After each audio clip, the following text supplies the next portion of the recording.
आज का हमारा पहला वर्ड है प्रेंचेंट। प्रेंचेंट वर्ड एक एडजेक्टिव है जिसका मीनिंग होता है विगोरस और इंसाइसिव इन एक्सप्रेशन और स्टाइल, यानी कि अभिव्यक्ति या शैली में जोरदार या तीक्ष्ण। तो प्रेंचेंट का मीनिंग होता है जोरदार या तीक्ष्ण। प्रेंचेंट के सिनोनिम्स होंगे इंसाइसिव और शार्प। तो दो सिनोनिम्स हमें याद रखने हैं, एक है इंसाइसिव और दूसरा है शार्प। इसके साथ साथ मैं इसके एंटोनिम भी बताऊंगा। तो इसके दो एंटोनिम होंगे, एक होगा जेंटल और दूसरा होगा काम। तो हमें दो एंटोनिम भी याद रखने हैं, एक है जेंटल और दूसरा है काम। प्रेंचेंट एडजेक्टिव है तो इसका इस्तेमाल भी हम एडजेक्टिव के रूप में करेंगे। तो हमारा सेंटेंस होगा his trenchant views on the subject are well known. इस विषय पर उसके तीखे विचार सर्वविदित हैं। तो यहाँ पे आप देख सकते हो कि हमने यहाँ पे सबसे पहले हिस का इस्तेमाल किया है। हिस होता है पजेसिव एडजेक्टिव और पजेसिव एडजेक्टिव को जरूरत होती है किसके? नाउन की। तो व्यूज यहाँ पे किसका काम करेगा? नाउन को, नाउन का। और नाउन को किसकी जरूरत होती है? एडजेक्टिव की। तो ट्रेंचेंट यहाँ पे किसका काम करेगा? एडजेक्टिव का। तो हमने देखा कि ट्रेंचेंट एक एडजेक्टिव है जिसका मीनिंग होता है जोरदार या तीक्ष्ण। और इसके दो सिनोनिम्स हमें याद रखने हैं, एक है इंसाइसिव और दूसरा है शार्प। और दो एंटोनिम भी हम याद रख सकते हैं, एक है जेंटल और दूसरा है काम। तो हम कह सकते हैं his trenchant views, his incisive views या his sharp views on the subject are well known. Hello friends, स्वागत है आपका आपके अपने चैनल सूरज सिंह ऑफिशियल में। और मैं सूरज सिंह एक बार फिर आपके लिए लेकर आया हूं डेली वोकैब डे 12। डेली की तरह इस वोकैब में भी आपको 5 वर्ड्स सीखने को मिलेंगे, जिसके हम सेंटेंसेस भी देखेंगे, सिनोनिम्स भी देखेंगे, हिंदी इंग्लिश मीनिंग। और इस वीडियो में मैंने एक चीज और नई ऐड करी है, वो ये कि इस वीडियो में हम इस वर्ड्स के एंटोनिम भी देखेंगे। तो ज्यादा देर ना करते हुए शुरू करते हैं हमारा आगे का वीडियो। आज का हमारा सेकंड वर्ड है टर्बुलेंस। टर्बुलेंस वर्ड एक नाउन है और इसका पता हमें चल सकता है ENCE वाले रूल से, यानी जिस भी वर्ड के लास्ट में ENCE, ANCE, ANCY लगा होगा, वो क्या होंगे? फर्स्ट कंडीशन में वो नाउन होंगे। टर्बुलेंस का मीनिंग होता है a state of confusion without any order, यानी कि अशांति या फिर उपद्रव। टर्बुलेंस के सिनोनिम्स होंगे कंफ्यूजन और दूसरा होगा इंस्टेबिलिटी। तो दो सिनोनिम हमें याद रखने हैं, एक है कंफ्यूजन और दूसरा है इंस्टेबिलिटी। और टर्बुलेंस के एंटोनिम होंगे, एक होगा हार्मनी और दूसरा होगा क्वाइटनेस। तो दो एंटोनिम्स भी हमें याद रखने हैं, एक है हार्मनी और दूसरा है क्वाइटनेस। टर्बुलेंस नाउन है तो हम इसका सेंटेंस नाउन के अकॉर्डिंग बनाएंगे। तो हमारा सेंटेंस होगा we experienced severe turbulence during the flight. हमने उड़ान के दौरान गंभीर अशांति का अनुभव किया। यहाँ पे जो एक्सपीरियंस वर्ड है ये वर्ब की सेकंड फॉर्म है और ये ट्रांजिटिव वर्ब है। ट्रांजिटिव वर्ब को किसकी जरूरत होती है? ऑब्जेक्ट की। और ऑब्जेक्ट में या तो नाउन होगा या प्रोनाउन। ये प्रोनाउन हो नहीं सकता, तो क्या बच गया? नाउन। और नाउन के अकॉर्डिंग हमने क्या इस्तेमाल किया है? एडजेक्टिव का। तो हमने देखा कि टर्बुलेंस वर्ड नाउन है जिसका मीनिंग होता है अशांति या उपद्रव, और इसके दो सिनोनिम्स हैं, एक है कंफ्यूजन और दूसरा है इंस्टेबिलिटी। और दो एंटोनिम भी हम याद रख सकते हैं, एक है हार्मनी और दूसरा है क्वाइटनेस। तो हम कह सकते हैं वी एक्सपीरियंस्ड सीवियर टर्बुलेंस या इंस्टेबिलिटी ड्यूरिंग द फ्लाइट। तो चलते हैं हमारे नेक्स्ट वर्ड की ओर। आज का हमारा थर्ड वर्ड है कॉन्ग्रुएंस। कॉन्ग्रुएंस वर्ड भी नाउन है और ये हमें पता लगेगा ENCE वाले रूल से। कॉन्ग्रुएंस का मीनिंग होता है एग्रीमेंट और हार्मनी या फिर कंपैटिबिलिटी। इसका हिंदी में मीनिंग होगा समझौता या सद्भाव या फिर अनुकूलता।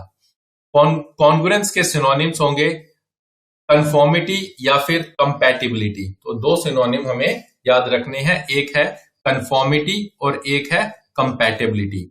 और इसके दो एंटोनिम भी हम याद रख सकते हैं, फर्स्ट है कॉन्ट्रास्ट और दूसरा है डिसिमिलैरिटी। तो कॉन्ट्रास्ट वर्ड भी हमने सुना है और डिसिमिलैरिटी वर्ड भी हमने सुना है। तो ये दोनों एंटोनिम हैं कॉन्ग्रुएंस के जो हमें याद रखने हैं। तो हमारा सेंटेंस होगा goal congruence will not come about automatically.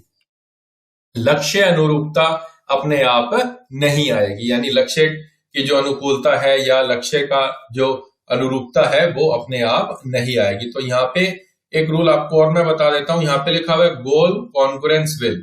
तो विल यहाँ पे मॉडल वर्ब है और मॉडल वर्ब के लिए हम जब सब्जेक्ट इस्तेमाल करते हैं तो वो सिंगुलर प्लूरल कुछ भी हो सकता है। तो हमारा यहाँ पे जो सब्जेक्ट है वो है कॉन्ग्रुएंस, यानी ये काम करेगा नाउन का। और दूसरा मेन रूल हमें याद रखना है वो ये है कि यहाँ पे गोल जो है वो भी नाउन है। तो यहाँ पे जो रूल मेन याद रखना है हमें ये कि एक नाउन दूसरे नाउन की विशेषता बता सकता है, और जब ऐसा होता है तो विशेषता बताने वाला जो नाउन है वो हमेशा कौन सी कंडीशन में आएगा, वो आएगा हमेशा सिंगुलर में। जैसे हम लिखते हैं स्कूल एजुकेशन, स्कूल एजुकेशन, तो यहाँ पे हमारा जो रियल सब्जेक्ट है वो एजुकेशन है, ये नाउन है और नाउन की विशेषता या तो एडजेक्टिव बताएगा या फिर दूसरा नाउन बताएगा। और अगर ऐसा हो तो ये वाला जो विशेषता बताने वाला नाउन है ये किस कंडीशन में आएगा, ये आएगा सिंगुलर कंडीशन में। अगर वो सिंगुलर अवेलेबल ही नहीं है या सिर्फ उसका प्लूरल अवेलेबल है तो एक अलग बात है। तो हमने देखा कि कॉन्ग्रुएंस वर्ड जो है ये नाउन है जिसका मीनिंग होता है समझौता या सद्भाव या फिर अनुकूलता, और इसके दो सिनोनिम है, एक है कंफॉर्मिटी और दूसरा है कंपैटिबिलिटी। और दो एंटोनिम भी हम याद रख सकते हैं, एक है कॉन्ट्रास्ट और दूसरा है डिसिमिलैरिटी। तो हमारा सेंटेंस होगा गोल कॉन्ग्रुएंस, गोल कंफॉर्मिटी या goal compatibility will not come about automatically. तो चलते हैं हमारे फोर्थ वर्ड की ओर। आज का हमारा फोर्थ वर्ड है टंबल। टंबल वर्ड एक वर्ब है जिसका मीनिंग होता है to fall down suddenly but without serious injury, अचानक गिरना लेकिन गंभीर चोट के बिना। यानी जब कोई व्यक्ति अचानक गिर जाता है तो हम उसको बोलते हैं वो टंबल हो गया, यानी कि वह अचानक से गिर गया। तो टंबल के जो सिनोनिम्स होंगे वो होंगे टॉपल और दूसरा होगा कोलैप्स। तो दो वर्ड हमें याद रखने हैं, टॉपल और दूसरा है कोलैप्स। ये दोनों भी वर्ब ही हैं और जो इसके एंटोनिम होंगे वो भी वर्ब ही होंगे। तो फर्स्ट एंटोनिम है असेंड और दूसरा है इंक्रीज। असेंड और दूसरा है इंक्रीज। इंक्रीज मतलब बढ़ना और असेंड मतलब ऊपर की तरफ जाना या चढ़ना। टंबल वर्ड वर्ब है और इसका इस्तेमाल हम सेंटेंस में वर्ब के तौर पे ही करेंगे। तो हमारा सेंटेंस होगा share prices will tumble following news of the merger. Share prices will tumble, will के बाद हम क्या इस्तेमाल करते हैं, वर्ब की फर्स्ट फॉर्म। तो यहाँ पे टंबल का इस्तेमाल वर्ब के तौर पे हुआ है, यानी कि विलय की खबर के बाद शेयर की कीमतों में तेजी से गिरावट आएगी। तो हमने देखा टंबल जो वर्ड है ये वर्ब है जिसका मीनिंग होता है अचानक गिरना लेकिन गंभीर चोट के बिना। तो और इसके सिनोनिम्स होंगे, एक होगा टॉपल और दूसरा होगा कोलैप्स, और एंटोनिम होंगे असेंड और दूसरा होगा increase. Share prices will tumble, share prices will topple या फिर share prices will collapse following news of the merger. तो चलते हैं हमारे आखिरी वर्ड की ओर। आज का हमारा आखिरी वर्ड है कॉन्सिक्वेंशियल। कॉन्सिक्वेंशियल वर्ड एक एडजेक्टिव है जिसका मीनिंग होता है happening as a direct result of a particular situation और इवेंट, यानी कि किसी विशेष स्थिति या घटना के प्रत्यक्ष परिणाम के रूप में घटित होना या फिर परिणाम स्वरूप। कॉन्सिक्वेंशियल के सिनोनिम्स होंगे सीक्वेंशियल या फिर रिजल्टिंग। तो दो सिनोनिम हमें याद रखने हैं, एक है सीक्वेंशियल और दूसरा है रिजल्टिंग।